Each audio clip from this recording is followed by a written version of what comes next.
తప్పే లేదని వాదించే వాళ్ళు ఒక వర్గం ఉంటారు, తప్పేనని వాదించే వాళ్ళు ఒక వర్గం ఉంటారు.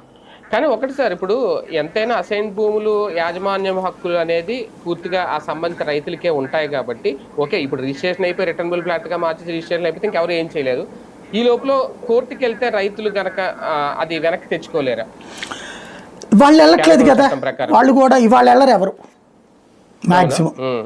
ఇప్పుడు అందులో దాదాపు 90 మంది అమ్మేశారండి, 10% మంది ఉంచుకున్నారు చివరిలో విషయం గ్రహించి. ఎవరు కూడా వాళ్ళు వెళ్ళరు.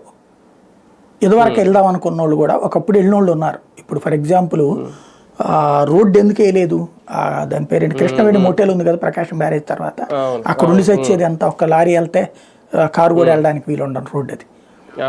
అట్లాంటి రోడ్డులోనే 10 ఏళ్ళ నుంచి నడిచింది. ఎందుకని అంటే ఆ పక్కన ఉన్న వాళ్ళు కూడా ఇవ్వాల, అడ్డు తిరిగారు, అందుకని రోడ్డు విస్తరించలేకపోయారు. లేకపోతే అంత రోడ్డు వేసుకున్న వాళ్ళు ఇది వేయలేరా, ఇవాళ ఇచ్చేస్తున్నారు వాళ్ళు కూడా.